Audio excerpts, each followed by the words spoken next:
Yo, yo, yo, and welcome back to Creeps and Crimes Podcast. I'm Taylar. I'm Morgan. Happy Thursday and happy episode 211. 211. What are you the CEO of this week, Morgan? Oh, I am the CEO of Pie. Okay. So I was in Denver. Let me tell you my little quick little spiel. I was in Denver. My nephew got baptized and we went out to Estes Park. Stanley Hotel, actually, fuck them because they wanted to charge $10 for parking and they didn't do that last time just to get in. Anyway, we always Probably go because there. it's Halloween. Yeah, we always go there just to get their pie. Well, my sister was like, no, there's a really cute pie shop just down the road. And it's called this, I forget what it's called, but it's a little cherry pie.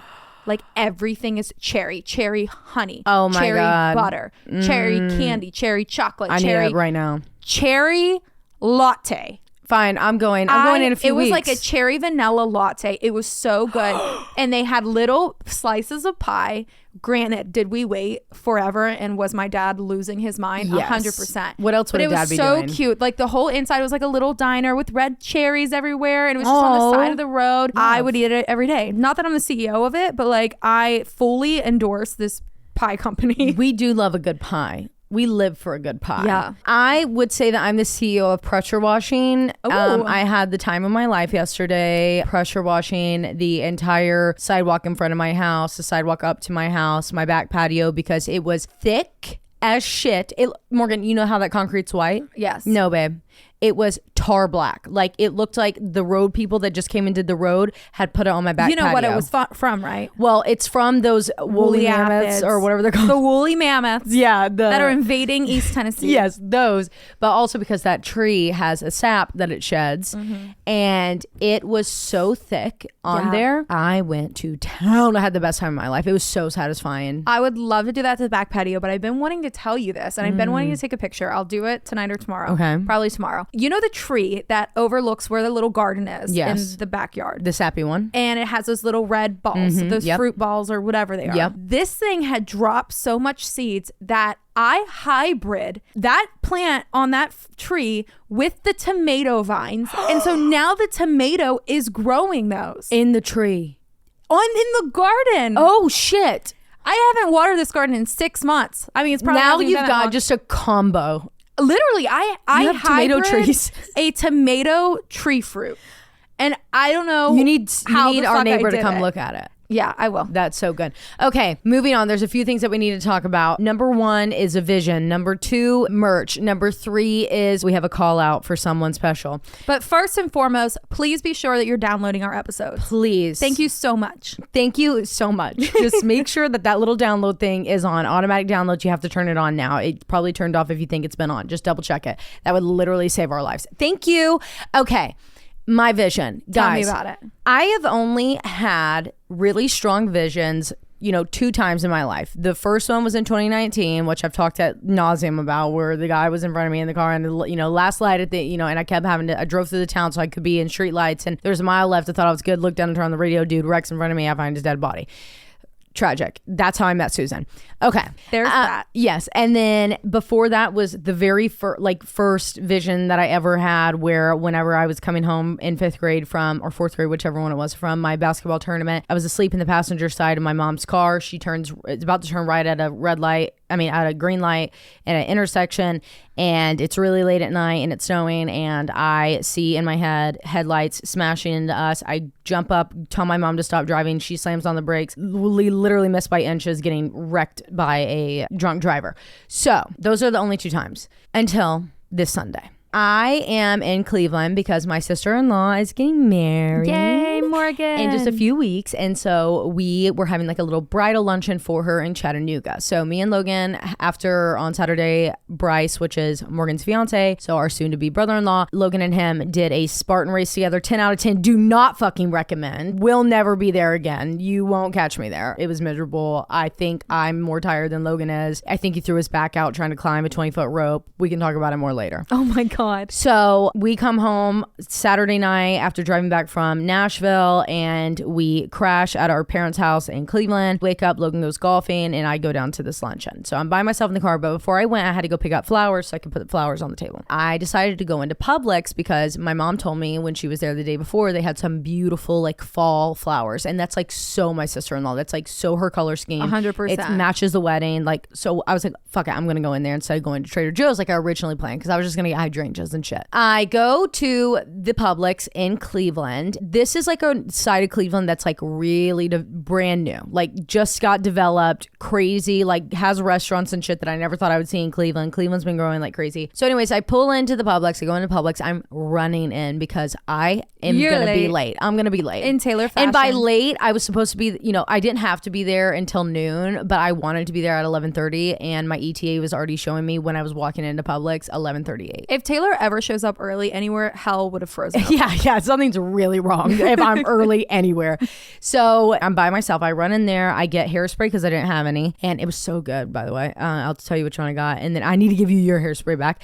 And then I get the flowers, and I'm checking out. I run back in the car. I get in the car, and before I shut the door, I just spray my hair right there, right? Oh, I also bought lotion because my legs were ashy, so I put on a ton of lotion. I get in the car, I'm driving, and I'm in such a rush, okay? So I'm like pulling out. I, am buckling while I'm driving, while I'm putting on lotion. So dangerous, do not do it. And I get to this like intersection that's been widened. So now it's a 4-lane, and it used to be a 2-lane. I am sitting there waiting at the intersection to turn left. Like I said, I'm in a rush. It was a red light, so I'm the first one to pull up at the red light, and I'm waiting. The light turns green, and it was green for me with the green arrow to turn left, and it was green for the people in the right lane to turn right, because you can go straight, but no one goes straight. So like the incoming traffic didn't have a green light. You weren't yielding to them. I wasn't yielding. I had a green arrow. So the people across from me weren't even going. They had a red light. As I'm about to pull out, there's no one waiting at the intersection to my left, like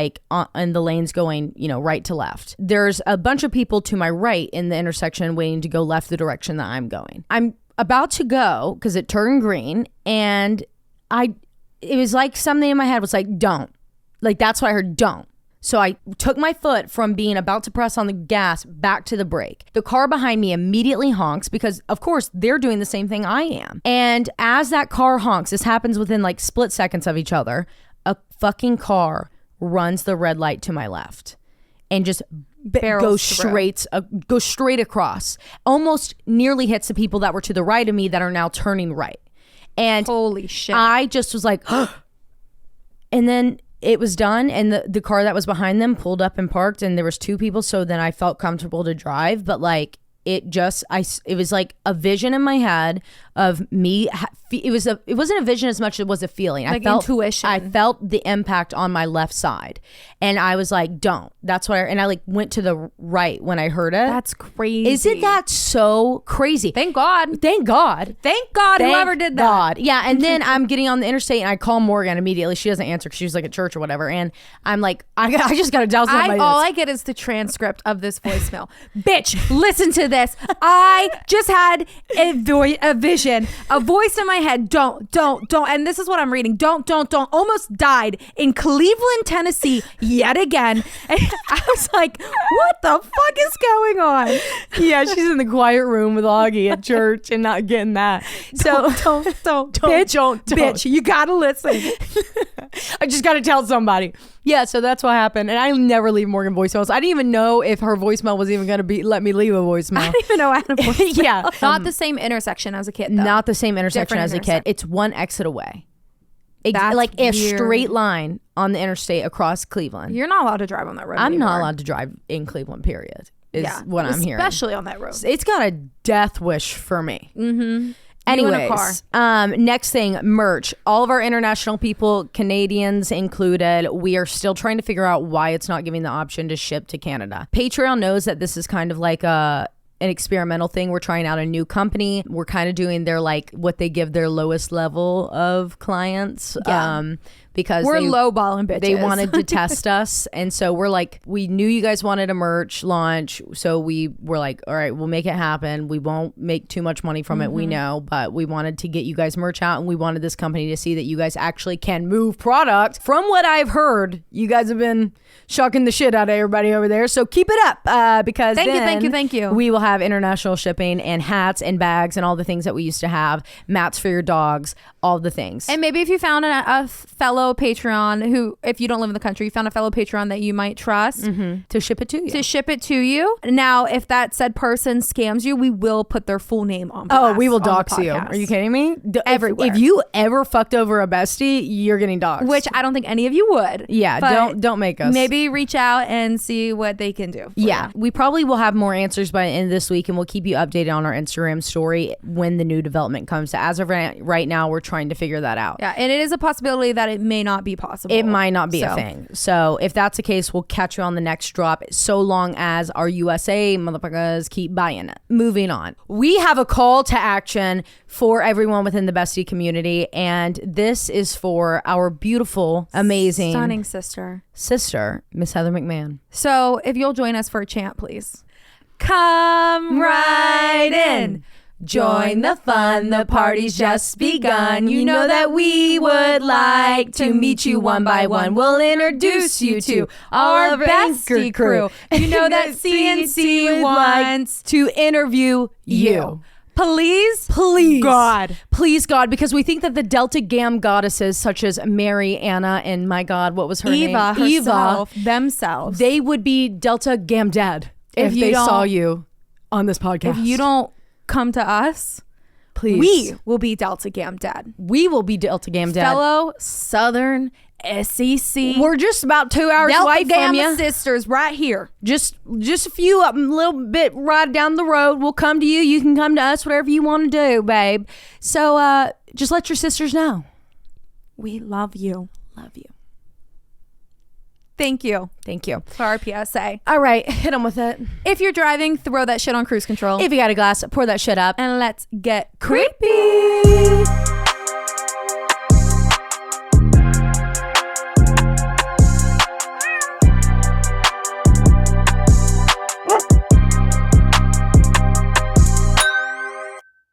Okay, so I'm going to go first because I have a part 2 today. But before I jump into it, because I got to go get my iPad that's across the room, I remembered something that I wanted to talk with you guys about. And well, first off, we have yet another hurricane coming about to wreck Florida. And it's going to be really bad. So prayers to everyone that's down there and everyone that has family down there. We're still feeling the effects up here in this area in North Carolina and Tennessee that were hit so badly by Helene. And that's kind of what I want to talk about. So if you live in the foothills or on the edges of Appalachia, I want you to cleanse your home, because if we know anything about Appalachia and we know anything about these mountains, they hold so much spiritual energy, and I'm feeling it radiating from the trees, from the forest. That's so weird you say that, because I was folding clothes last night and my back windows were open, and I swear to you, I kept hearing this. You know what I keep hearing? Whistles. Oh, I just got chills. Yeah.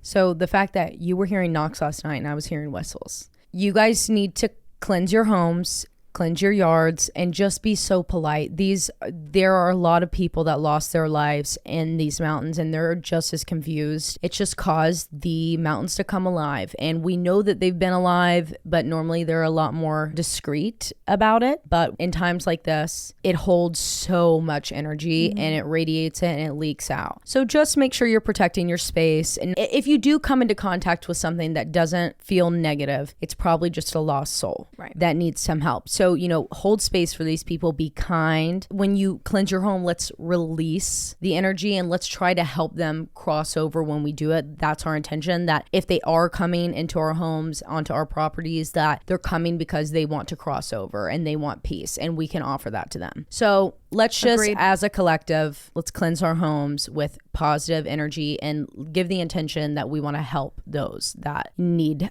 to cross over. I love that. Whew.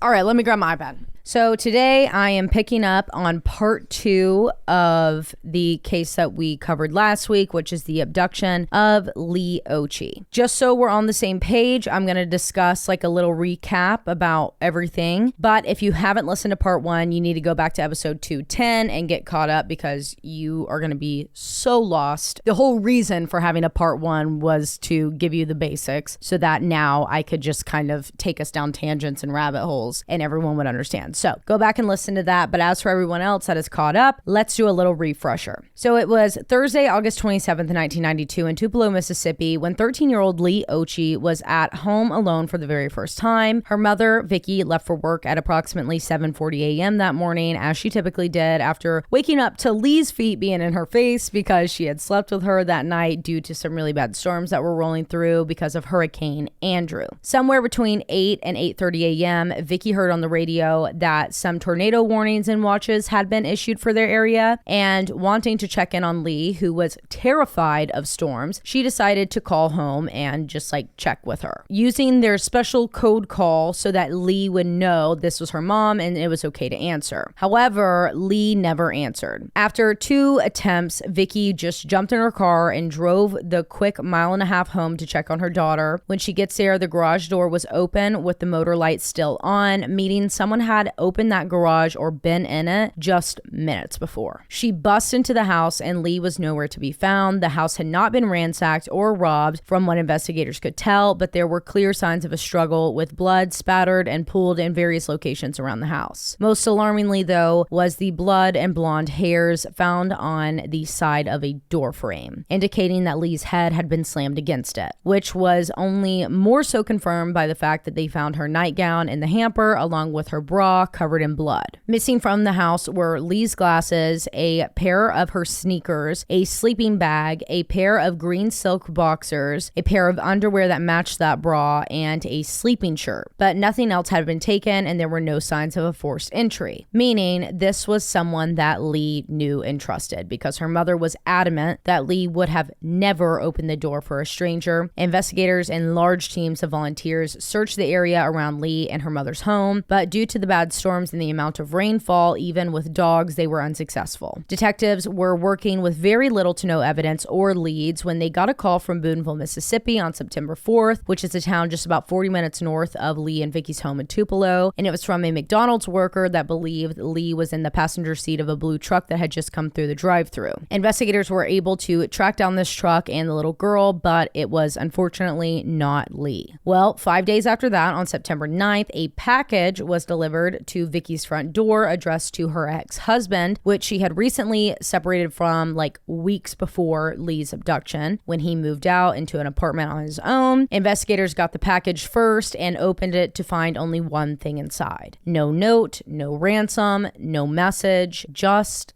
Lee's glasses. At this point, investigators realized that they were dealing with something way bigger than their little department in one of the safest towns in America could handle. So they called in the FBI to assist. The FBI takes the package, which had 6 stamps on it, double what it needed to go 40 minutes south, and sent it to the Mississippi State Crime Lab in Jackson for DNA and forensic testing, as well as a handwriting analysis on the address. Though they didn't find much of anything, what they did find only reinforced their theories of this being way more calculated than they initially thought. So, what was on that package? Nothing.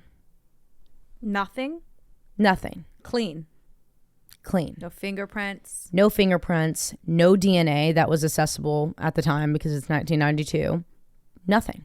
Whoever sent this package used water to seal the envelope and to adhere all of the stamps. Side note, showing my age a little bit. I didn't know this, but at the time, the majority of the stamps in rotation were not like the ones that we have today where you just like peel them off the piece of paper. You had to like lick them to get them to adhere onto the back. I didn't know that. Yeah, I didn't know that either. I also guess I don't understand postal stamps. So because there were so many, that eliminates tracking it? No. So there were 6. So this person like overdid it. It was like they wanted this package to get there no matter what. So it was like back then you would put on like 50 different stamps the faster you wanted it to go. Okay. From my understanding. Guys, it makes sense to me. I am not very familiar with the postal system. Right. We fail really hard with the post office. We do not do good with it. It really doesn't make sense to me. Like, it's just a miracle that shit shows up at my front door. Like, truly. Yeah. So I'm with you on that. Yeah. Don't judge us too hard. That makes sense to me. Yes. Okay. So the majority of the stamps in rotation weren't like the peel and stick that we have now. It was like you had to cut off this piece of paper and like lick the back of it, and it would get sticky just like an envelope when you lick it. So whoever sent this clearly understood ways in which investigators would be able to find them. They put gloves on, they cleaned the glasses before they put them in the package, and then they cleaned the package before they sent the package. They used water instead of saliva to adhere the stamps and to adhere the envelope. This person was careful to not make mistakes. In fact, they were wildly aware of the mistakes that they could make. And this was only supported by the fact that when they tested all of the blood in the house and like went to go see if they could pull any fingerprints, there were no fingerprints, but also all of the blood that was found belonged to someone with type O blood, and that was Lee. And I do want to know, in recent years, like I think it was in 2020, they sent those blood samples to DNA labs, and they did confirm that all of the blood belongs to Lee. They never said if there was another DNA profile that they came up with. If there was one, it's never been released to the public. Okay. But at this point, almost a month had gone by and the case was already going cold. The police had not named any suspects or persons of interest, and the city of Tupelo was terrified. The residents in this once safe city began locking their doors, buying alarm systems, living in fear for their children's safety. And they were doing a lot of talking. Boy, was the town of Tupelo talking. That rumor mill was working overtime. And even though police had no suspects and no persons of interest, the town did. They had their sights set on those closest to Lee, and for good reason. Because even though police weren't saying it outright to the public, they too were suspicious of Lee's inner circle. Her parents, which, as we discussed last week, she has 3 of. Her father, Donald Ochi, who was living in Virginia at the time. He had just moved back from Germany like 6 months earlier because he's in the army. Remember, Vicky, her mom, used to be in the army. And then we have her stepfather, Barney Yarborough, who her mom and him had split just weeks before the abduction. And then we have, of course, her mother, Vicky Felton. So let's discuss why these 3 were the talk of the town and some rumors that were going around at the time. Starting with her dad, Donald Ochi. Like we talked about last week, it wasn't until September 4th, 1992, over a week after Lee's abduction, that Donald had boots on the ground in Tupelo. This stuck out to everyone as odd, but understood with him being in the military, it's just not as simple as calling out of work, you know? So that paired with the fact that he was immediately out searching for his daughter and working directly with the police, the detectives on his daughter's case from the time he landed in Tupelo, like that was the first place he went, and his rock solid alibi from the military, he was pretty quickly cleared as a suspect by police. However, many people were hung up on that delayed response from this super involved military dad. Like, wouldn't the Army prioritize fast tracking some emergency leave for a devoted service member whose 13-year-old daughter 100%. is violently abducted from her home, especially with the known fact that both of the parents served in the military? You would think and you would hope. But in reality, yes, they would. They would fast track that. They would prioritize that too, because it still affects them in a way. You know, here's the thing, though. The military had no idea about the circumstances surrounding Lee's abduction because not even Donald knew. Oh, my God. So let's rewind. August 27th, Lee is violently abducted from her home. Vicky is the first one to realize this. First one on the scene, discovers the scene, calls 911. Well, she doesn't immediately call Lee's father, Donald, and tell him about this. He wasn't one of her first 3 calls. He wasn't one of her first 5 calls after finding the blood in the house and the fact that their daughter together is missing and has been abducted. Like, police are now involved. There's blood, in her hair. According to some reports and interviews, Donald claims that it wasn't even that evening that he was filled in. We don't know when he was told, but we know that he didn't learn the full extent of her abduction until he was sitting at the Tupelo police station.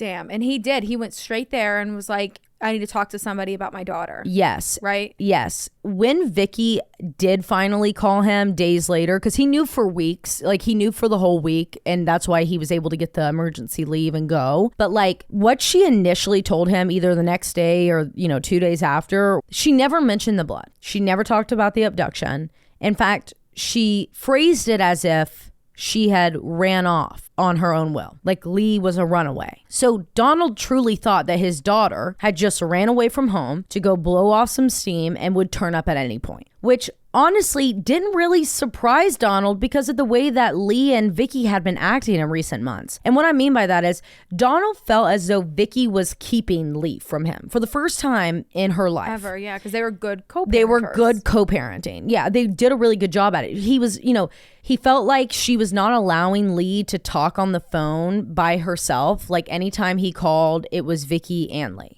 It was never just Lee. And just being like overall weird about his access to his daughter out of the blue.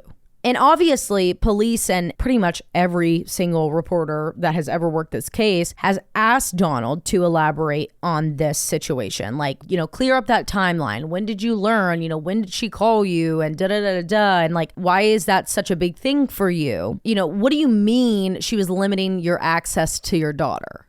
Can you elaborate? But all that he really will say publicly is that he thinks it's because Vicky didn't want Lee to say too much when talking with him about things that she wasn't supposed to, as in things that were going on within the home. Which with stepdaddy, we believe, we can only assume is having to do with Barney and possibly has something to do or is the reason behind Vicky and Barney's recent separation. However, this is only a guess because he never ever has said anything more or elaborated any more on the topic. And it's really obvious how he feels about Vicky these days because in every single interview he has ever done where he has talked about her, his tone and body language is apprehensive at the best. I would say hateful at sometimes. Like skittish? No, I mean do we need to get the dictionary?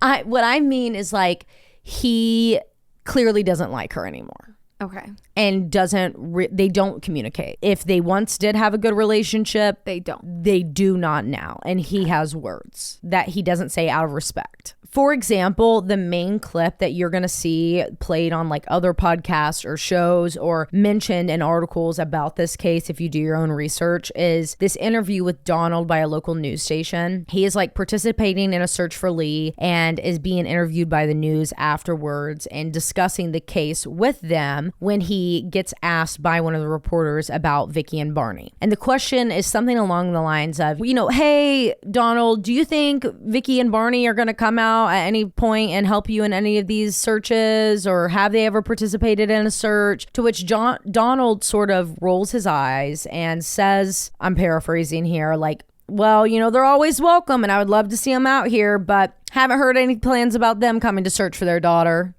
Wow. Yeah. And that's pretty shocking. I would be throwing shade like that too if that was the case. Mm-hmm. Granted, people grieve differently. People grieve differently. And we're going to get into that. But this is pretty shocking to hear, or to hear a father of a missing daughter say about the mother. Right. Though this didn't really seem to change how police spoke about Vicky publicly, with them making it extremely clear that she is fully cleared and she is not a suspect, not a person of interest at all, the public wasn't all that surprised because it's what they've been saying since the jump. Everyone in Tupelo believes wholeheartedly that Vicky and Barney had something to do with Lee's abduction, or that Vicky herself had something to do with it, period. And these suspicions began because of Vicky's actions and how the public perceived her after Lee was abducted. To be 1,000% clear with you guys, though, we are all aware in 2024 that not everyone grieves the same, just like Morgan was just saying. And the way that someone reacts to a crime against a family member or a loved one is not a one size fits all. We can all say all day long, if this was me, if this was my daughter, etc., etc., etc. But the truth is, no one knows how they're going to react in a situation like this. Some people are beside themselves from the jump, in a panic, in so much emotion that they can't even do an interview because they can't even talk. Exactly. Some people are able to push through that and do the shaky voice, tears rolling down their faces, interviews, and some go into go mode. Some people go into straight up go mode. And half the time, those people, though, the public's like, I mean, there's no emotion. Exactly. They don't even let the sad or upsetting thoughts sink in because their overall goal is to find their loved one. And that is the only thing that they're focusing on. So they keep their composure. They show little to no emotion and do what they need to do in order to self-preserve. And that is the way that Vicky seemed to be handling her daughter's abduction. She was firm, she was emotionless, and she was concise in the way that she communicated with both the police and the media. In interviews with news stations, she made it clear that what her daughter needed was the eyes of the community. If you see something, you need to say something. She was a woman in action, begging the community to be vigilant with a firm message, not wanting to get the emotions mixed up in it. But to the people in the community, they felt like she just didn't care. She wasn't fazed at all, like it was just any other day for her. As we know, though, Vicky was in the Army. She was trained on how to handle high-stress situations and be able to think critically in them. But that wasn't enough to chill out the town rumor mill because people in this town knew a little bit more about what went on inside that home than Vicky ever publicized. Which is why Donald's stories about his access to Lee being limited in the recent months really resonated with those in the community. Like I said last week, Lee was obsessed with horses. She loved riding horses and taking care of horses. In fact, that entire summer of 1992, she spent most of her days at the local stables where she took lessons. Horses were her passion, and everyone in her life knew this, including her teachers and her peers. So when Lee would show up to school covered in scratches and bruises, they would all assume it was from riding. Because if you've never been around a horse or rode a horse, it's no joke. First off, you're riding a literal giant animal. Weighs like so much. Okay, this is a huge dog for the most part. Okay, think about it like that. And it can be dangerous, which is why it is so important that you have a connection with your horse. You trust it, it trusts you. However, just because you have a mutual respect and understanding with a horse, even if it's one that you've raised from a baby, there are some things that are unpredictable and you can get very, very hurt. And that is exactly why even some of the most experienced riders are sure to wear proper protection when riding. But honestly, some riders wear their bruises and scars proudly because it shows how much work you're putting in with your horses. So when people would ask about the bruises and the scratches, Lee would tell them very quickly, oh my God, it was from my horse riding lesson. It was from my horse riding lesson, which not many people thought much of until it became a weekly thing. A new bruise every week. No. And it got really concerning when Lee came to school with 2 black eyes, claiming that it was because she got kicked by a horse. A leg bruise, a twisted ankle, a hyperextended arm, a scratch here and there, hell, even a bruise on your stomach. These are all pretty par for the course when it comes to riding horses. But black eyes, injuries to the face, getting kicked by a horse, that would come alongside some very critical, serious injuries. Right. Like broken ribs, shattered bones, shattered jaw, dead. Seriously. Right. A horse kick is no joke. Right. Now, I'm not saying that it's impossible, but let's just put it like this. Having an injury to your face without any other serious injuries alongside of it by a horse in general is rare, leaving teachers and peers to wonder if Lee was not telling the truth about her injuries. Everyone knew that Vicky was a strict and hardcore disciplinarian mother. She was a military mom. She ran a strict household, with Barney Yarborough also being just as strict and given permission from Vicky to discipline Lee as he saw fit. One story that Lee told her friends and boyfriend included a time that, as a punishment, Barney locked her out of the house. Other times, she talked about being whipped by Barney. And to be fair, it was the 90s, so the way children were disciplined is a stark contrast to the gentle parenting that we all try to implement these days. But it was to the point that people were, in the 90s, batting an eye, which is what makes this different in my eyes. And I think it really came to a head when Leigh was preparing to leave one of her summer camps, like it was a day camp, to return home. According to several of the camp staff members and other campers, just hours before pickup each evening of this day camp, Leigh would have full-blown panic attacks about having to go back home. She wanted to remain at the camp and seemed scared or even terrified to go back home. It was actually so bad, according to the interviews, that they had to bring in camp counselors to calm her down.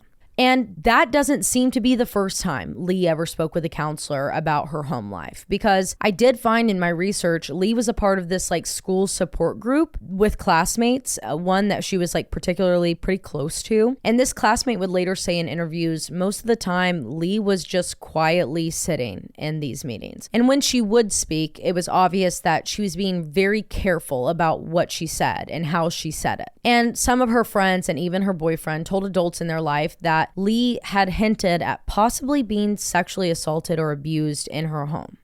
I want to be clear though, once more, these are just allegations made by the rumor mill of Tupelo, Mississippi. I am not reporting these alleged incidents as fact, but I do want to give you the full picture of what was being talked about in the town at the time. Because though they never really let on to the public, police were listening to these whispers. 100%. And they were becoming a little bit suspicious of Vicky internally. Not solely based on these rumors, but instead because of the timeline that she had given them. It seemed to change just a little more than they would like. And their suspicions only grew when Vicky failed 3 different polygraphs concerning her daughter's abduction, which actually only came out to the public like a few years ago. What? Yeah. So let's talk about this timeline. And this time we are going to start the order of events from the day before her disappearance. So Wednesday, August 26, 1992. Leigh was dropped off at her house sometime after 8 p.m. after hanging out with friends. Now, I don't know the full details of what exactly it was that she was doing, but all I know is that she couldn't get into the house. Now, because it's a Wednesday and we're in Tupelo, Mississippi, I'm thinking that she was probably at like church youth group on a Wednesday night. Getting home at 8, that tracks. She gets to the house, dropped off there at 8 p.m. and she can't get in because the door is locked and Leigh didn't have a key, which makes me think back to what we were talking about last week with the suspect possibly knowing where a spare key is hidden. So clearly, if she was locked out, either there was no spare key or not even Leigh knew where it was. Either way, when Leigh realizes that she's locked out, she like kind of wanders around a bit, tries to wait, but starts getting nervous because it's raining too. You know, it's a storm. Right. It's in the middle of the hurricane. She's scared. So she begins going door to door in her like little cul-de-sac, knocking on her neighbors' houses and asking if she can like hang out with them until her mom gets home. Now, one of these neighbors was a woman named Mitzi. And of course, she invites Leigh in immediately, asks her if she needs anything. How was your day? You know, just Southern things. Are you hungry? Can I get you anything to eat? Can I get you anything to drink? And Mitzi recalled it being just before 9:45 p.m. that Leigh showed up at her door. So that tells us that Leigh sat outside and possibly went door to door before, or just like kind of paced back and forth trying to figure out what to do for a good amount of time, at least 30 minutes. After about 10 to 15 minutes of Leigh getting to Mitzi's house, they watched as Vicky pulled into her driveway and Leigh left and said thank you. Now, Mitzi told police that nothing seemed off with Leigh. She was her typical polite, sweet, respectful, little talkative self with her because she's very comfortable with Mitzi. She's known her basically her whole life. So for this portion of the timeline, investigators had a witness to confirm everything about Vicky and Leigh's story. We had Mitzi, right? Mm-hmm. And another thing that I want to note on, I didn't put this in my notes, and I was thinking about it when I was typing it. I can't believe I didn't write it down. But what I wanted to say is that this adds a whole nother layer to the story for me. With her mom not being home when she gets dropped off, there's 45 minutes of time that we have no idea what Leigh is doing. Someone could have talked with her outside and found out that she, you know, was driving by and was like, hey, what are you doing? You know, because they knew everyone in this little town, right, and on the side of town. Hey, we waiting on my mom. Well, you know, where's she at? Oh, she's, you know, at work. She'll be home in a little bit. Or she was at dinner with, you know, my grandma or whatever. She'll be home in just a little bit. So I'm going to go hang out at Mitzi's house or whatever. But, you know, what are you doing tomorrow? Oh, well, you know, I get to stay home for the first time. There could have been a conversation here that no one knows about. Exactly. So keep that in mind as we go through all of this. So for this portion of the timeline, we have a witness to back everything that Vicky says. However, after this, the only account we have is Vicky's. And as we know from my coverage last week, Vicky wakes up on August 27th, just before 7 a.m. to get ready for work. Lee's in bed with her, feet to the face. She hops in the shower. She returns to her bedroom. She throws on some clothes. Lee is awake. After she gets on her clothes, she runs outside to grab the paper. She quickly reads it as she's like eating breakfast, drinking her coffee, finishing her hair, running out the door by 7:40 a.m., hops in the car, closes the garage door behind her, gets to work 8 to 10 minutes later, grabs her boss's radio so she can listen to the weather, learns about the tornado warnings and watches that are being issued, gets worried, calls Lee at approximately 8:30 a.m., no answer, and this is where Vicky's timeline changes. All the way up until the call to Lee is not answered. And it changes between 2 to 3 different versions of events. I don't know the exact order of which she told these different versions to police, or which is the one that they, were like, all right, this is the one. I have no idea which one it is. But I'm going to discuss all of them in just a random order. Okay. And then I'm going to give you the key parts after we go through it and discuss that a little bit further. So version 1.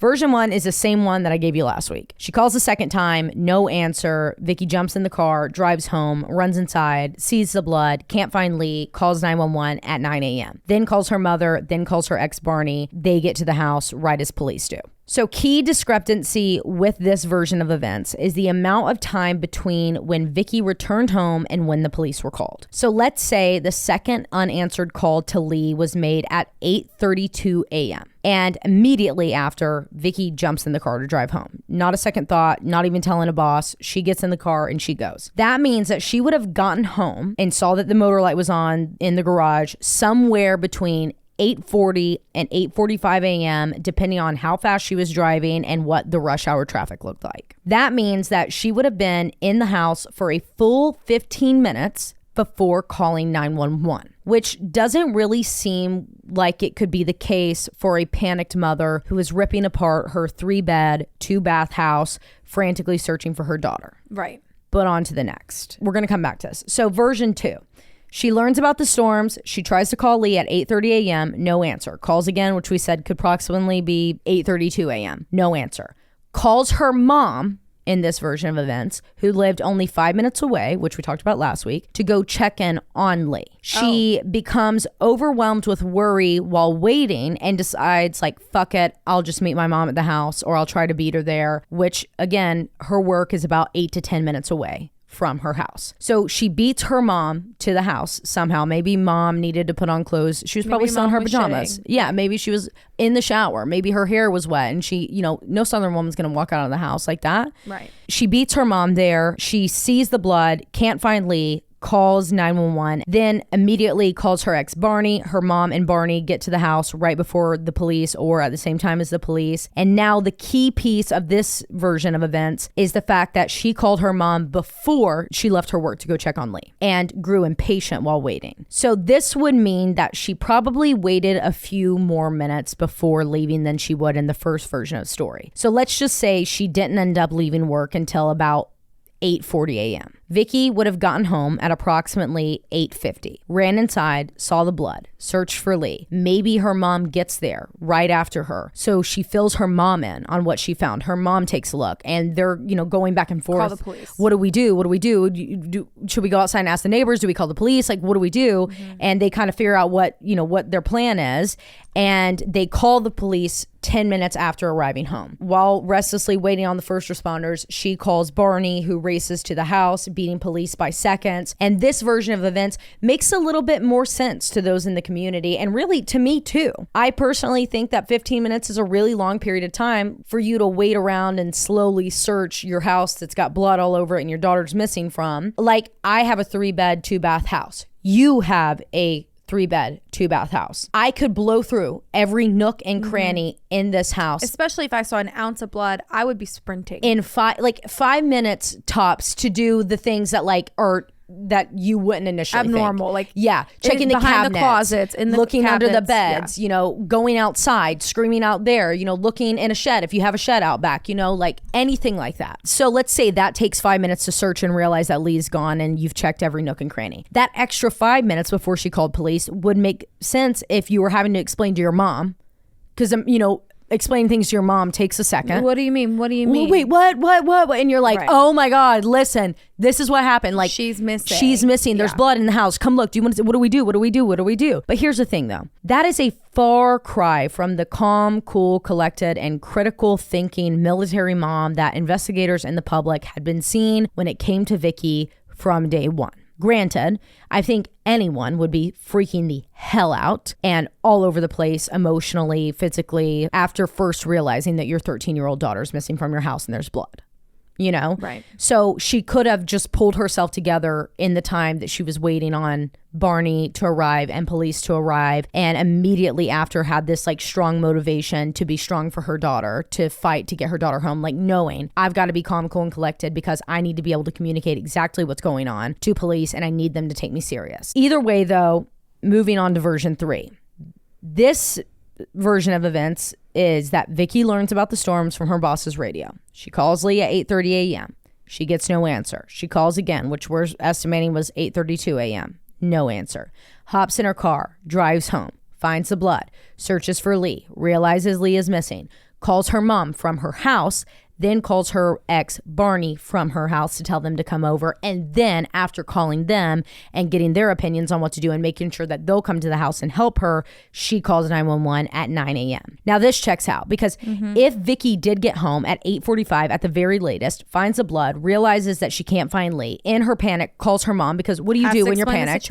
Calls your mom. You know, you call your mom when you're scared or something. Right. Calls her ex. And also she could have called her mom then too to make sure that she did you not come get her? Like, right. Did you come get her? Did she get hurt? What the hell happened? You know, like there's layers to this that we don't even know the full extent of because it's never been reported, and there's differing versions of it. Right. And that is this version of it. This is the story that she told. That she gets home, she finds the blood, she calls her mom, she calls her ex, asks what to do. They say call 911. So she hangs up. They're on their way. She calls 911, tells them to get on their way, and that would explain the delay of calling police that everyone is so hung up on in her differing versions of events. However, what it doesn't clear up though is the police's main concern with Vicky's story. The reason that they find it so odd that she changed it 3 times. And that is because they are having a really hard time taking Vicky's word when it comes to the fact that they cannot say for certain that Lee was alive when Vicky left for work. And I personally have to wonder if police zeroed in on this very specific part of the timeline because of a 911 call that was made that same morning that initially was not connected to Lee's case. So a local woman that worked at a gardening center. So every report I've found on this calls her the gardening center woman. I'm going to call her gardening center woman, or maybe the gardening woman to shorten it. Okay? Got it. So this local woman. Let's call her Ivy. Ivy. Her name's Ivy now. So a local woman that works at a gardening center, who we're going to refer to as Ivy, was on her way to work that morning, August 27th, 1992. Ivy was driving by Honey Locust Drive when she passes a man and a woman walking on the side of the road. She described the man as being short and stout, like a thicker, not like chubby, but like, you know, stout. Buff. Yeah, buff guy, wearing an army green jacket. And the woman, she couldn't really get a good look up because of the man, the way he was standing, and he was kind of like shielding the woman from the road. Now, what caught the woman, Ivy's, eye about this couple walking on the side of the street was not the fact that they were just walking on the side of the street. It was the fact that they were walking on the side of the road in a freaking tropical rainstorm. Right. During Hurricane Andrew. Right. Get the fuck home. There's tornado warnings out, babe. And these people are just walking in it. Like nothing, like it was any other day. So the woman starts to slow down as she comes up beside them because she's like, oh my God, I need to offer these people a ride. No one deserves to be walking out in this. But as she gets closer, the man like grabs onto the woman he's walking with, wraps her into him, pulls his hood forward to like cover his face from the road, and gives Ivy this like weird look. It was at this point that she was able to get a little bit better of a view of the hooded woman that the man was shielding. And to Ivy, this woman looked to be scared, uncomfortable, and upset. Body language, eye contact, all of the above. It was just like a woman's intuition. Mm-hmm. In that moment, Ivy is like, I'm going to keep driving. I do not need to stop here. But something was nagging at her. There was something wrong, and there was something dark about that man. So the second she got to work at the gardening center, she called 911 and reported it. That's how hard it stuck with her. Wow. And weirdly enough, the man that she described is almost a perfect match to Barney Yarborough. Stepdad. Despite the fact that he had a solid alibi, he passed every polygraph, and he was cleared. As you can imagine, when the town of Tupelo eventually heard about this, it only solidified their belief that Vicky was hiding something. They felt that she knew way more than she was saying. Yet, both her and Barney were cleared from the start. Solid alibis, never once even considered a person of interest.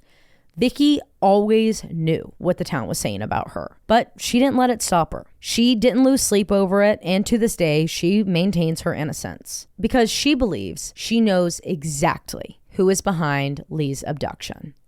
A theory that, at first, no one believed. But over the years, Vicky's theory continuously looks more and more plausible. And it is all centered around a man named Oscar Mike McKinley Kearns. Oscar Kearns was a Tupelo local man that lived just 1 mile away from Lee and Vicky's house. He was a kind and friendly man that everyone seemed to be acquainted with, especially in Vicky and Lee's circle because he was the Sunday school teacher at their church and always participated in like VBS and other youth group organizations, summer camps, so on. Also, Oscar had horses that he kept at the same stables that Lee took her lessons. So it's not like they were going over to his house for dinner or inviting him to like family events or anything like that. It was more so like a friendly face and a polite conversation when you see him out in town type of relationship. Well, after Lee goes missing, Vicky notices a shift in the way that she and Oscar interact. Something about his energy had changed. One physical thing that she noticed is the fact that Oscar couldn't seem to look her in the eye when they spoke. Like his body language began feeling closed off and suspicious. A stark contrast from the local super friendly Sunday school teaching man that he had been before. There was a bunch of little things that had changed when around Vicky that felt off, but she couldn't nail down exactly what it was. It was different from the people in town that thought she was guilty and were like giving her the stink eye. Hell, it was even different from the people that didn't even give a fucking rat's ass in the town. Something was off. But her suspicions surrounding Oscar came to a peak when he showed up at her front door one day unannounced, carrying something that he wanted to gift her. It was a photo of her daughter, Lee. What? Now, I don't know the details of this picture. Like, I don't know if it was from the church. I don't know if it was like a yearbook picture. I don't know if it was a Polaroid that he had taken or a picture he had taken on his own camera. I don't know if it was a newspaper clipping. I have no idea. But he brings her a picture and is like, I just thought you should have this. And immediately, all of these things come rushing back to Vicky. The weird interactions after Lee's abduction, the inability to make eye contact with her. How did he even know where they lived? And she remembers something. According to David Lohr's reporting on the case, Vicky recalls a conversation that she and her daughter had just weeks before her abduction, where Lee mentioned that while at church, she and Oscar were just having a little conversation, and he offers to take her to ride his horses at the stable. It was like every red flag shot up and every code red alarm started blaring in Vicky's mind. She immediately took all of this information to the police, but there wasn't really anything more than just a mother's intuition for them to go off of. Right. Therefore, it was never really looked into. So Vicky hires private investigators and tries to keep a log of every and anything that is being said about or to or by Oscar. And this log gets pretty long because he was doing a lot of whispering around the town's rumor mill through the pews at the church. Like, even people that were obsessed with this case back in 1992 and were talking with him about it felt like he was just so beyond infatuated with it. He was so obsessed with it that he was talking the obsessed people's ears off about Lee. Just a few examples of these things that Oscar had said to locals included suspicions that he had of her being buried near a local barn or even under the freshly poured concrete in the basement of their church. Who says that? Which happened to be under construction at the time of Lee's disappearance. Who says that? Who the fuck says that? Plus, Vicky and Lee were very familiar and comfortable around Oscar before Lee's abduction. This was someone that Lee had been around the majority of her life and saw him as a safe person because he was so involved in her church. Oscar was someone that Lee would have opened the door for. To be completely honest, though, most people in town just felt that Vicky was crazy for thinking all of this stuff about sweet Oscar. Like she was grasping at straws to divert suspicious attention away from her and placing the blame on this sweet, older, church-going, God-fearing man. So they brushed her off and said that Vicky was just on a witch hunt. That is until May of 1993, just 9 months after Lee's abduction, when Oscar Kearns is arrested and charged with the kidnapping and rape of a 15-year-old girl in Memphis, Tennessee. Oh my God, I just got chills. And if your jaw is on the floor right now, don't bother picking it up until I tell you about just how similar the abduction of Lee and this girl are. In May of 1993, Oscar Kearns woke up in Tupelo at his house, jumped in the car, and drove an hour and 40 minutes to the home of a 15-year-old little girl living in Memphis, Tennessee, that he had met when she spent some time that summer at a VBS with her cousins or friends at the church in Tupelo. He arrived at the girl's house at 7 a.m. unannounced, where she was at home alone, as her parents had to wake up early before she went to school to go to work, so she would take the bus. He offers to take her to school. Like, don't worry about getting on the bus. We'll go get some breakfast and then I'll go drop you off. She agrees because this is an adult that she deems safe because he's a Sunday school teacher, and she gets in his car because she knew and trusted this man. Mm-hmm. He takes the girl to a desolate field where he sexually assaults her before taking her to school and telling her to not tell anyone. Obviously, the second she's in the school, she tells an adult who then calls 911. He gets arrested, he gets charged, and he's later sentenced to 24 years in prison with a 16-year suspended sentence. I didn't know what that was. Yeah, do you know what that is? Oh, keep your jaws on the floor, ladies and gents. You're going to be fucking means he got out. Basically, what this means is that a person is found guilty of a crime. But instead of serving your full sentence in jail or prison, you get placed on probation after like a few years, so long as you have good behavior. But if you violate your parole, it means that you have to go back and start over. So it's essentially like house arrest, but you are allowed to do everything that you want to do, live a normal life. You're just on probation, have to check in with your probation officer. You're free. Wow. And they mainly do this as long as someone's not considered a flight risk, or, you know, if this is someone's first run-in with the law and it's a minor crime.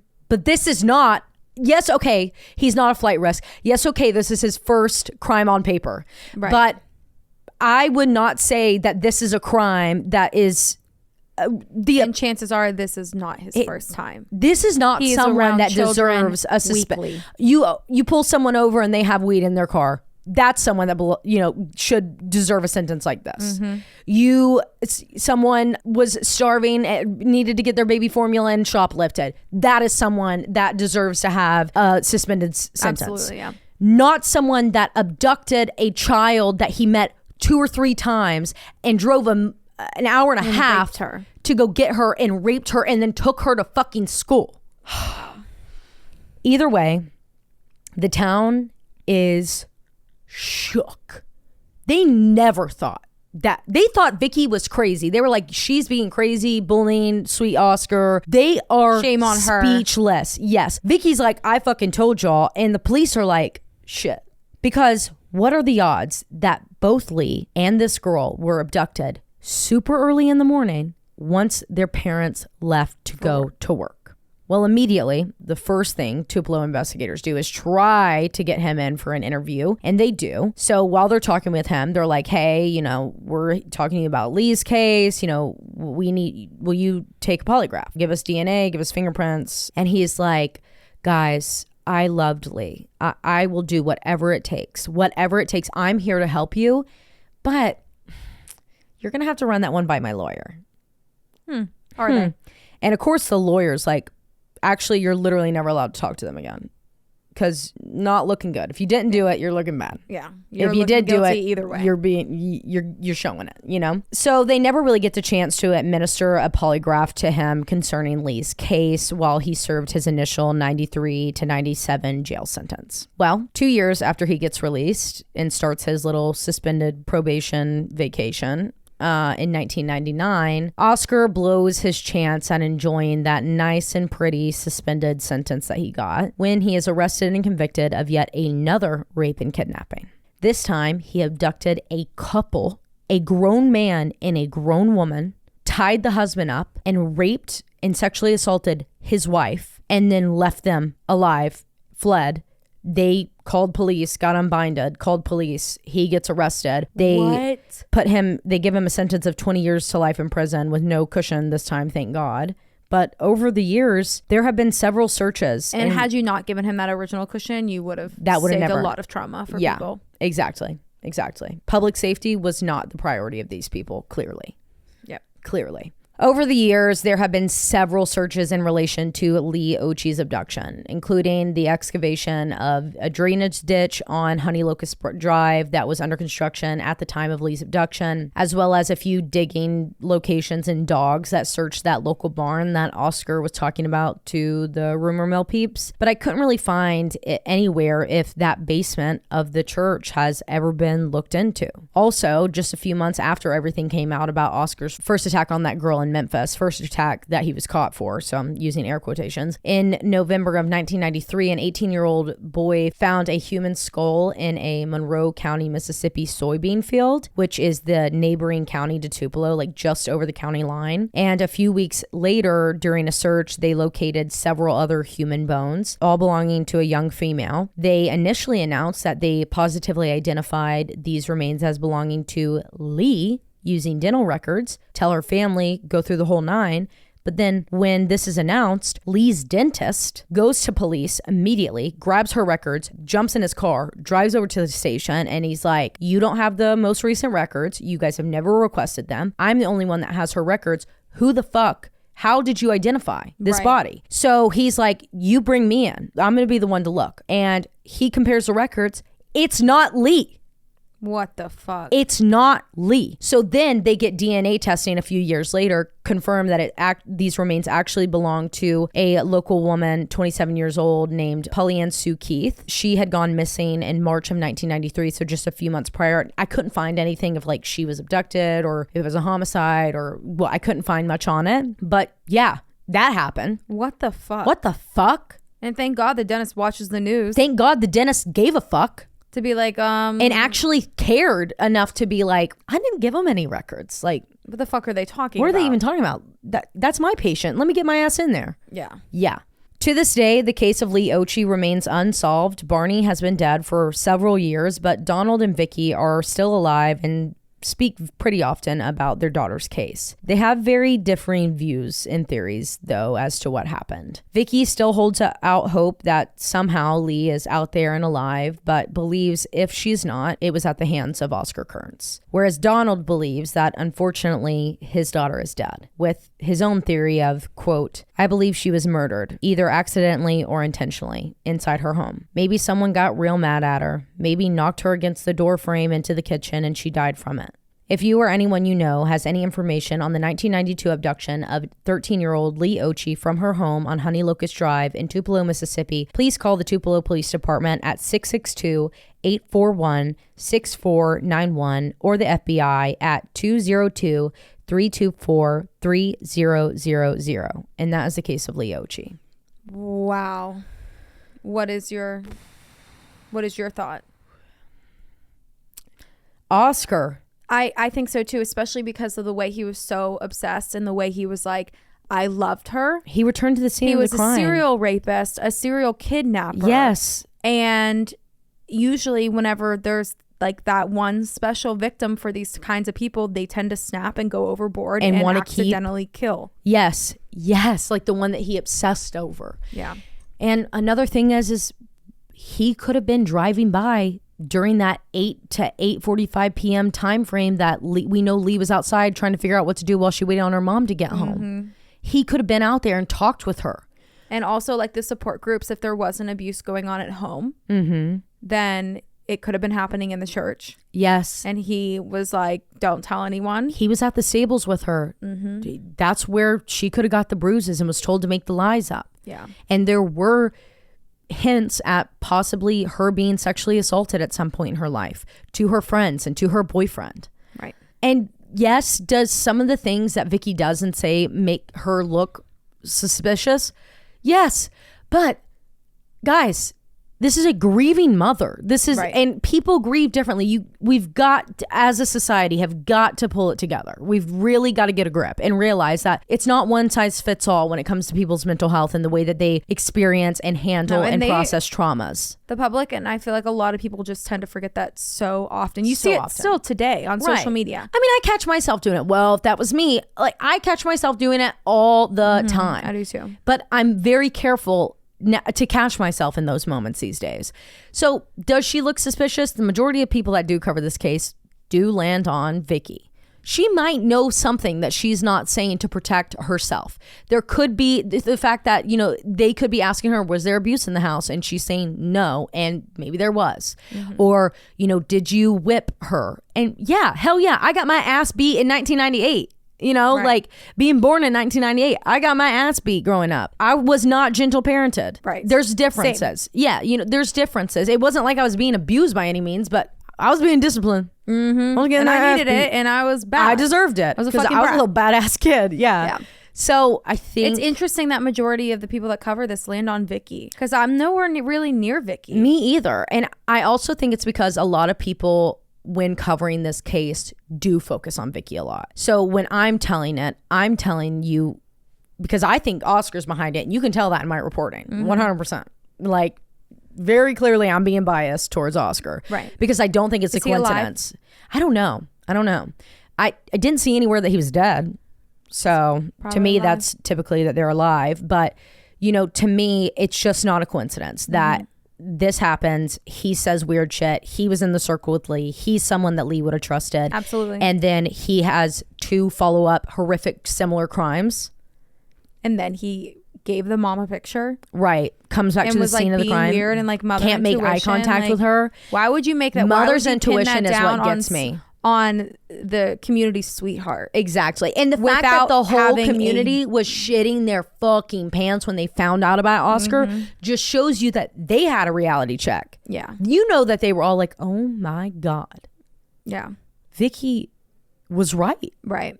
Because she was saying that since 1992. Yeah. And that the second one happened when? The end of 1993. Or the first one. Yeah. Okay. The Memphis girl. 9 months later. Yeah, 9 months later. It was 9 months of Vicky being like, nope, something's wrong with him. Something's wrong with him. Something's wrong with him.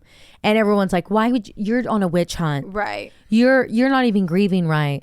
Southern towns. And Small southern towns. And also I think people have a lot of feelings toward Vicky because Donald is very outspoken about his not kind feelings, which in his defense, if me and Logan were separated and we had a child and something happened to my child and he called me and told me that she was a runaway, and in reality I find like, what the fuck are you I would doing? be like, what the fuck are you hiding? That is crazy. Like, I get where he's coming from 1000%.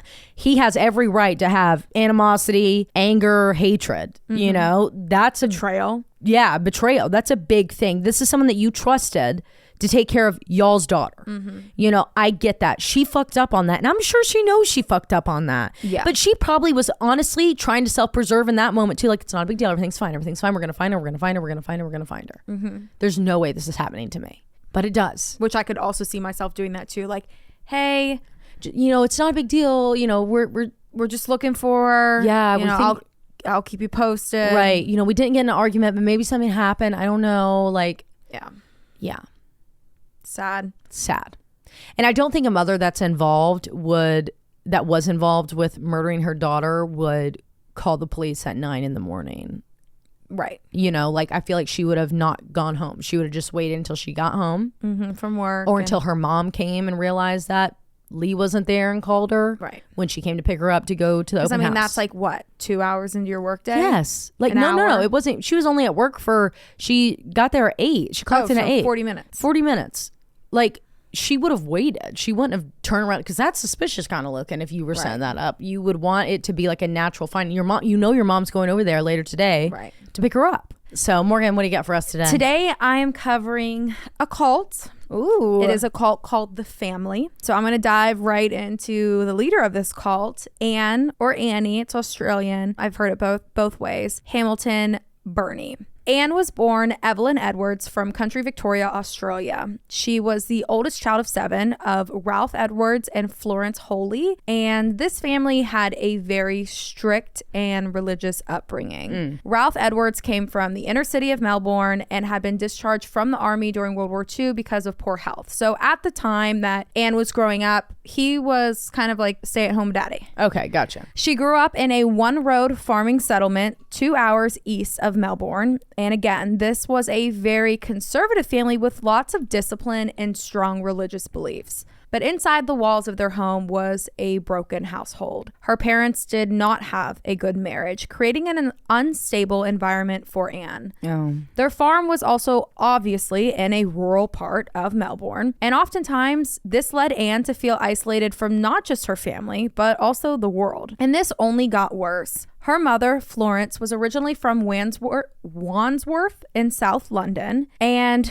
during Anne's childhood, her mother was diagnosed with paranoid schizophrenia and was well known throughout their little town as the woman who set her hair on fire in the street. Holy shit. She spent 27 years in a psychiatric asylum until she died. Wow. And during this time, while their mother was gone, Anne's father wasn't really about stepping up and doing the whole single dad thing. Oh. He would vanish for really long periods. At one time, he was on the run, living on a fishing port in a boat on Victoria's western coast. Oh, like, okay. Completely like... In Western Australia? Yes. Like, literally nowhere... Okay. Way far away from the kids. When he would introduce himself to people and like in what he wrote down like legally as like a way to get identification, I guess, was that he had no children and that he was religious, but he was just a spiritualist. Oh. So like he completely had a different identity. Like bye-bye kids, which resulted in Anne, along with her other siblings, moving from orphanage to orphanage. Oh. There's some reports that Anne went to school for nursing and worked as a nurse for a little while after childhood, which sparked this new interest of hers, Eastern religion and mysticism. During this time, Anne was changing her name left and right, along with her appearance. In her early 20s, early 30s, Anne was obsessed with plastic surgery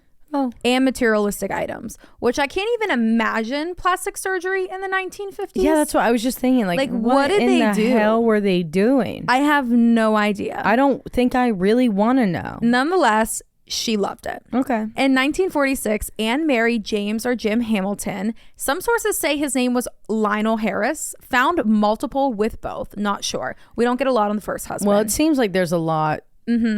There is. Changing names and Right. Yeah.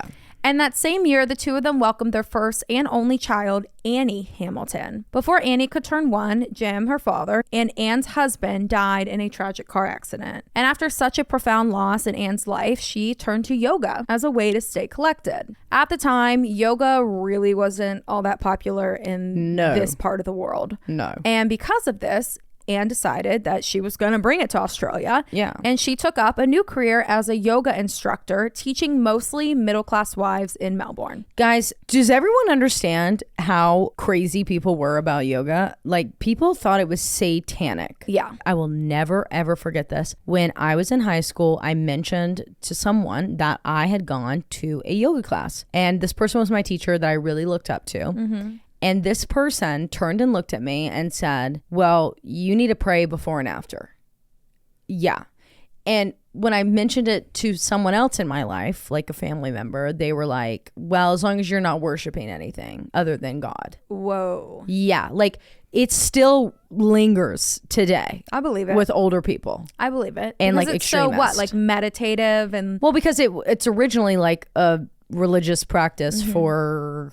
I'm not positive what religion, but everyone, you can Google it. Anyways, and so it's thought that you're worshiping other gods, but that's maybe like Buddhism, that's its multiple own, gods. Yeah, it's its own sector of yoga, like that's the religious practice of it. There's exercise. Yoga with sound bowls and meditation, and then there's exercise yoga. And then there's exercise yoga, and then there's just like, oh my God, I want to vinyasana my ass all the way to sleep, Namaste. Yeah. Exactly. So Anne starts up this yoga class and she's like catching the attention of all these little middle class wives in Melbourne. And these women would become Anne's ride or dies. Oh, yeah. Like they were obsessed with her. And Anne knew how to pinpoint their weaknesses and offer them solutions. Oftentimes these wives were in unhappy marriages or their children had grown up, they were empty nesters, and they were looking for this new meaning to life, a new purpose. Also at the time, divorce was still not accepted, but Anne would encourage these women to leave your husbands and join me. I can teach you a lot of stuff. I can show you this new meaning of life. Like yoga is it. Like this is this course, this little group that we have here. We can have a little crew. Yes. She would protect them and she would be their knight in shining armor. Anne also started targeting gay men at this time, offering them refuge from Australia's laws against homosexuality. So Anne is kind of right now like top tier. She's like literally an icon. Yeah, an icon right now. Yeah. And if you saw pictures of her, you would think the same, but not after the rest of the story. Okay, great. I already know this has got to go down for us to be spending this much time on her, but I'm got to let you know. Yeah. This started off on a high note. By the early 1960s, Eastern religion and mysticism had begun to capture the interests of the West, and Anne had already was one step ahead by building a reputation for herself among these people, especially these housewives and these gay men in Melbourne. And more people outside of that little clique were becoming fascinated with this new trend that is just hitting Australia. And because of this new status of hers, she was getting a lot of attention. And she got the attention of a man named Dr. Raynor Johnson, who was a soon-to-be retired physicist. He was a professor at a university. And he was infatuated by Anne. Like I said, spiritualism was gaining popularity, specifically in scientific circles. And Dr. Johnson, who was near retirement, was eager to jump into something that was a bit like unconventional for him. Yeah. And Anne caught his attention as she was claiming to have this extreme vast knowledge of these spiritual practices as well as extrasensory perception. She was a medium. She could talk to things that most people couldn't talk to. She could see things most people couldn't see. The two of them got really close and they began to experiment with LSD together. Ooh, that was, whoa. Flip. Fucking physicist, LSD. Physicist, retirement we're gonna party, go do that. LSD party. During a trip, according to Dr. Johnson's diary, he claimed to have watched Anne's face become, quote, divinely beautiful with sublime authority. And he also wrote that she was unquestionably the wisest, the serenest, and the most gracious and generous soul that he had ever met. This trip led him to declare and believe her to be the new Messiah. It was the only explanation as to why she could have showed herself that way in a trip. He was also definitely in love with her and cheating on his wife. I mean, disclaimer. Crazy shit for a physicist to all of a sudden be like, and you are God. And you are God. Like, did you even believe in God Christ. before this trip? Like, that trip did a damn number on him. Yeah. Exactly. Yeah. And Anne took this new title in this experiment that she had with this renowned physicist, and she fucking ran with it. Oh, yeah. Starting in 1964, Anne Hamilton Byrne facilitated a religious and philosophical discussion group at a place called Santana Kenton. They called it Santana Kenton. I'm saying that so wrong. So sorry. And this was the home of Dr. Johnson. So she started taking her yoga group, going to Dr. Johnson's house and having these like sermons. Please tell me his wife is in the crew. I guess, yeah. I mean, because what is she doing? Yeah, just chilling. They're both retired. Like, how old are they? Like, you're just letting your husband of like 48 years go do LSD with this crazy bitch in the backyard who's preaching Sherman. Blonde bombshell. Like, I would be like, absolutely the fuck not. Like, yeah. No. And she was a fucking bombshell. I gotta look her up. So his home was located on the eastern outskirts of Melbourne in the Ferny Creek suburb of the Dandenong Ranges. Okay. And this little group that they were holding together, which was again just the inner clique of the yoga circle and this physicist, was the birth of the family. Because of the intellectual credibility that Dr. Johnson had, plus the social status of Anne, they became a power recruiting duo. The two of them were able to attract many wealthy professionals looking for new age ideas or looking to dip their toes into spiritualism. And this included doctors, psychiatrists, lawyers, nurses, social workers. This group would meet every Tuesday, every Thursday, and every Sunday. And Anne would deliver her message, which was usually a mishmash of like Hindu, Buddhism, and Christianity. And she thought of herself to be on the same level as deities like Jesus Christ, Buddha, Krishna. Like she was all holy, all knowing Anne. And it happened so quick. Everyone is like, it was so quick. I mean, I'm sure it did. She was the first one to bring it over, and everyone was like, what is this? And they're like, oh, you have to meet Anne. You have to meet Anne. You have to meet Anne. She's like, and everyone's obsessed. And then I'm Anne. This physicist is like, you're the Messiah. You're God. And she's like, I'm fucking God. I am the Messiah. Wait, I do need to. You said Tuesday, Thursdays, and Sundays? Yeah. Holy day. I got to let you know that we're kind of following in Anne's one more extra episode and we're fucked. So if we start putting Patreons out on Sunday, does that make us God? Maybe. To a physicist? I think so. Do we need a trip on LSD? So they're having these meetings, and again, they have attracted really, really wealthy and like intellectual people. And because it's booming at the time, you have no idea. Like when something's trending, you don't know the after effects, the trickles out of it. Exactly. Yeah. After these meetings and after being brainwashed by her teachings, her followers also believed that she was Jesus Christ, Buddha, and Krishna. Like she was all of the above. She was God. She was the creator of Earth. Under the influence of LSD, she had this vision that she needed to collect all of these children from birth. And she also, with that vision, saw that the end of the world was coming, and she was preparing her members so that they could re-educate the world or what was left of it. Ultimately, she was trying to create a new race. Oh, like a supreme race. My God. That knew everything she knew and could prepare for the end of the world. And you've fallen off, babe. And these followers of hers, because they were so wealthy, would donate a shit ton of money to the family.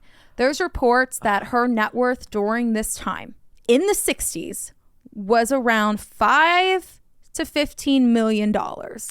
At the very beginning. In the 60s. Yes, in the 60s. Oh my God. All they had to do was attend the meetings and live by Anne's motto, or the family's motto, which was unseen, unknown, unheard. The covering of the mouth, the covering of the ears, and the covering of the eyes. See no evil, speak no evil, hear no evil. And you stole that. And that wasn't even an original idea. I really stole that from Limited 2. And are you kidding? In 1968, the group acquired a new property, which they named Santa Kenton Park, and they built a meeting hall called Santa Kenton Lodge. New space, more room, only meant that it was time to grow.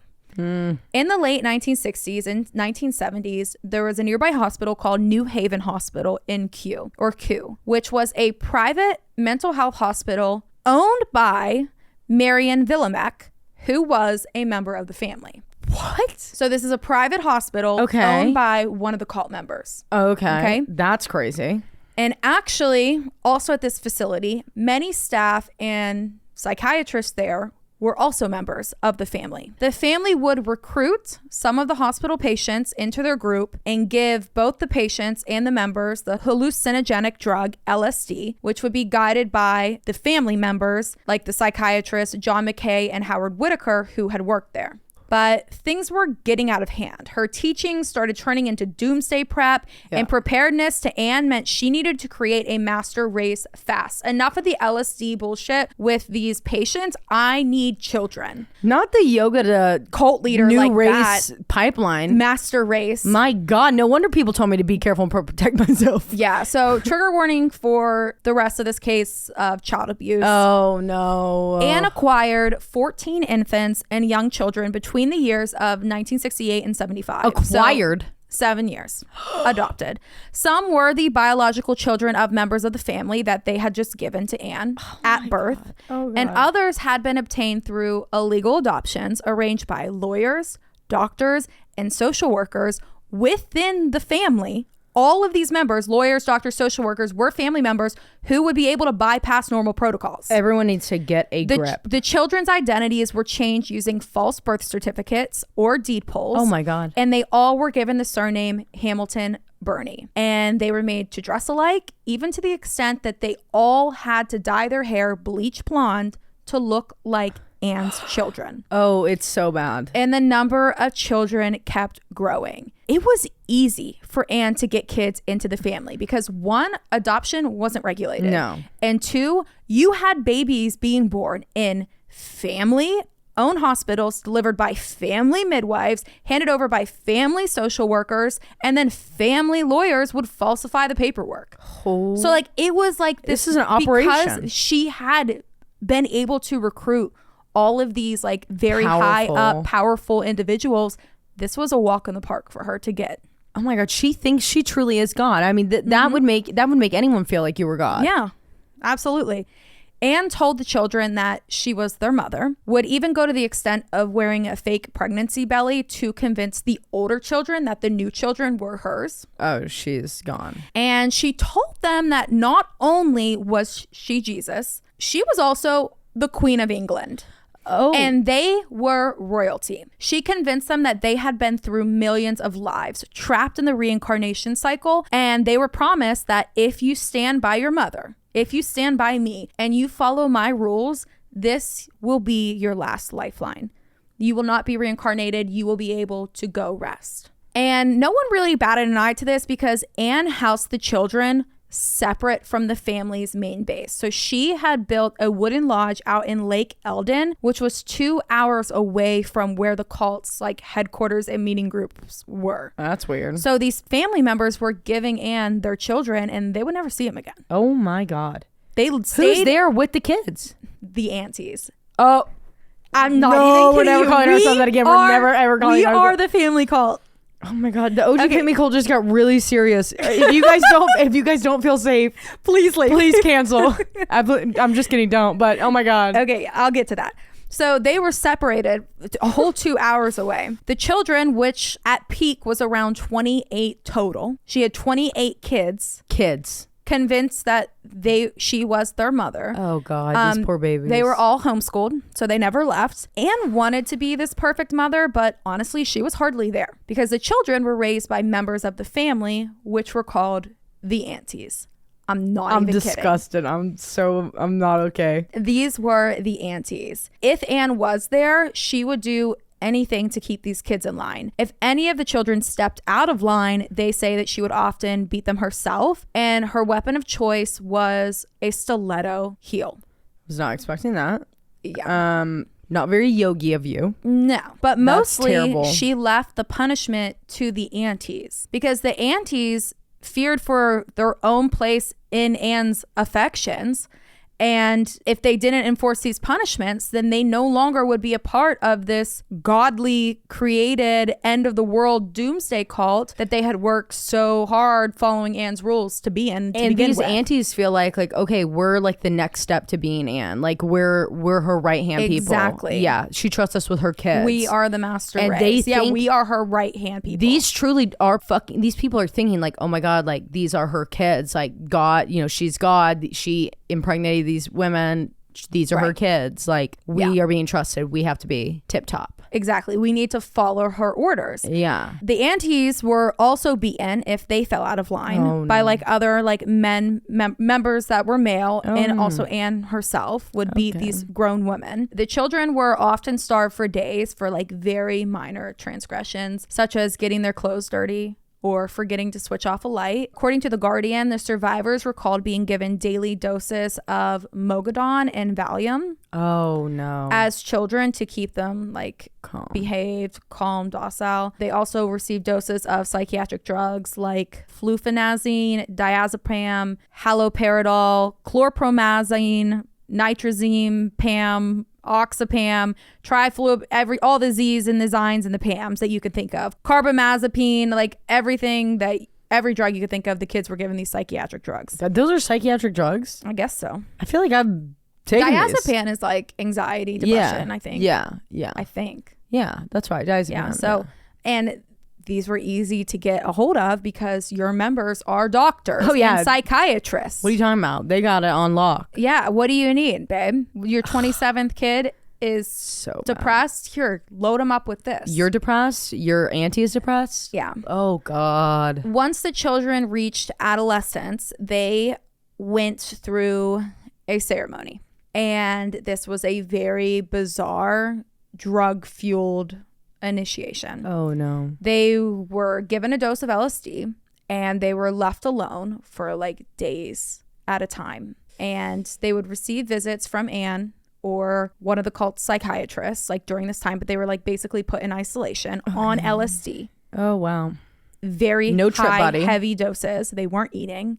Oh, they God. were like tripping out. They're 13. I mean, when do you hit puberty? Yeah. Sometimes 10, 11, sometimes 10, 9, 13, 14. These are children. Sometimes 17. Being sometimes placed in 8. isolation and given doses of LSD. Oh my God. Like many cults, the children and other cult members had little contact with the outside world. She would perfect the children's looks and have them pose for family pictures or videos as this like facade to the outside world that, you know, we're normal, we're one big happy family. My children are perfect. Look at me. I'm perfect. This is the master race. We are the family. We are royalty. But this was actually a huge marketing strategy for Anne. She would show these pictures and these videos to her followers, offering them the same picture perfect family and happiness if they were to join her family. I'm looking at the group pictures. Oh my God. Do you see them? Yeah. I can't with the matching tracksuits. And again, it was all part of the family's motto: unseen, unknown, unheard. But yet pictures can be seen. Right. Videos can be heard. Marketing. And marketing makes you known. Marketing's all three of the above. However, that motto would come to an end in 1987. At its peak, the cult hosted over 500 members, professionals in the community. Like doctors, psychiatrists, scientists. 500 members and 28 children. In 1987, 14-year-old Sarah Moore, who was born into the cult, didn't know anything other than the cult, the family, was expelled from the group by her mother because of her rebellious behavior against Anne. Like Anne had had enough. Oh, so her biological mother. No. Anne was not her biological mother, but she was born and taken as a baby. She actually talks a lot on the Guardian's website and in an interview, I think it was the Guardian, where she said that when her mother gave birth, they held a pillow over her face the entire time so that she would never see what Sarah looked like. Like Handmaid's Tale. Yeah, never saw what Sarah looked like, and as soon as she came out, she was taken away. And her mother never saw her again. So when you say that she was kicked out by her mother, you meaning Anne? Anne. Oh my God, this is crazy. Yeah, kicked out by Anne, and so Sarah is forced to leave what she's known for the last 14 years. Right. Thank God.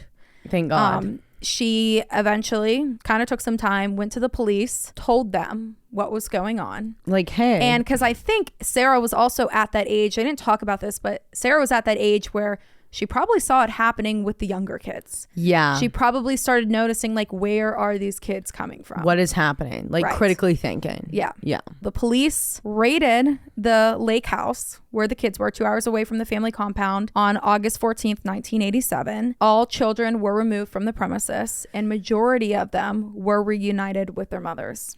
Like, had no idea that their kids were even involved in that cult. They all had their hair dyed. Oh. They all, like, these pictures were right in front of their faces, but a lot of these babies were taken from hospitals.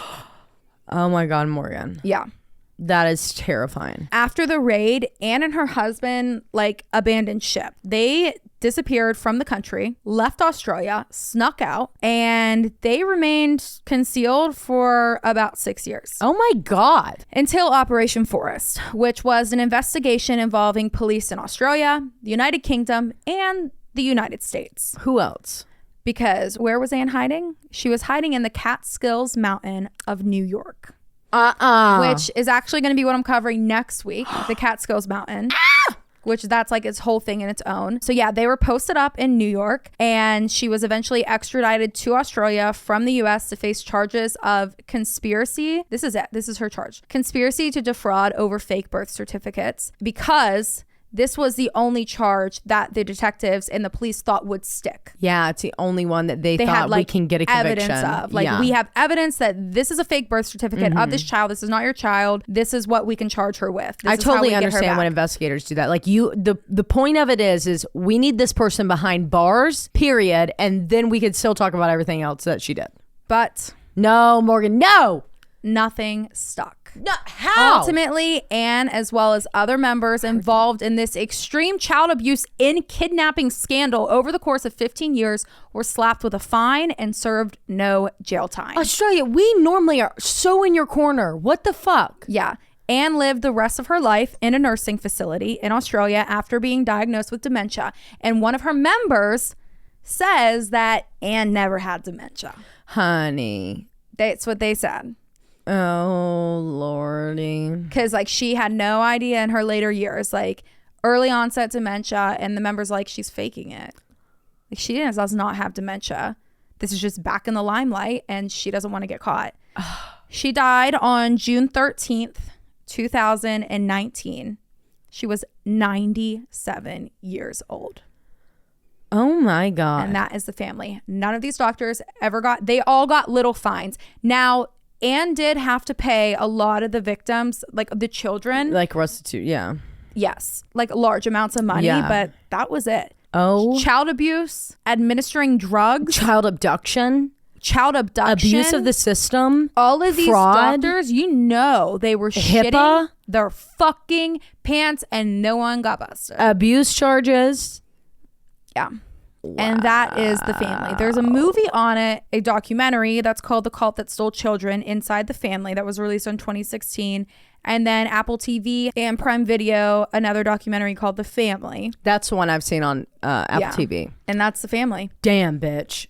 Oh my God. And a lot of the children do speak out, and they talk about like the long lasting effects of having LSD pumped in you on being in a cult for 13, 15 years and being administered drugs and suppressing all of your emotions as a child. Oh my which God. Is like when you're most emotional, trying to figure out yourself. And how the fuck did we get here? Right. What happened? Yeah. Drugs, LSD, hallucinogenics. Don't do drugs. Telling you that you're the Messiah. Yeah. You're so beautiful on that trip. I mean, God you complex. were divine. You were something I had Imagine never seen if we before. literally were thinking that when people are saying stuff to us that we're like, oh my God, we're gods. We're we could gods. literally start a cult. Like when someone's like, oh my God, I love your podcast so much. I love you too. What if we were like that's not, she clearly. Yeah. And I do know of the 28 children, there were a few that had attempted suicide and committed suicide. That's so awful. Yeah. That's so terrible, because it just feels like you can't escape when that's like your roots, you know, because you don't even know what reality is. That's going to be a big come to Jesus meeting. Yeah. Alrighty. Okay, guys. Thanks so much for joining us. We'll talk to you guys on Tuesday. I think this is the Am I the Asshole week. Yes, it is. Yeah. And next Thursday, we're going to talk to you guys about Operation CNC Reddit. Yes. If you haven't already, go leave us a 5-star review, because that's the only ones that we accept on Apple, Spotify, wherever you listen to your podcast. Go subscribe. Go subscribe to us on YouTube. It's Creeps and Crimes Podcast. We post all of our episodes on there. And yes, I know I didn't used to do it, but I have been doing it recently. And if you want to get on this, get in on it. Make sure you download our apps. Please. And if you want more, visit our Patreon, link down below. Yes, and don't forget that our merch is out on Amazon. You have to go to the link in our bio on our Instagram, or you can go to Amazon and type in Creeps and Crimes official merchandise, and then at the top, once you get the little thing, it's normally the iconic but chaotic shirt on the top. Like when you click on the picture, there's gonna be a little blue thing that says brand Creeps and Crimes. Click on that and it takes you to the whole store. Enjoy, buy it up, make us look good. And another thing, thank you guys for being so sweet. We love you. Love you. See you on Tuesday. Bye-bye.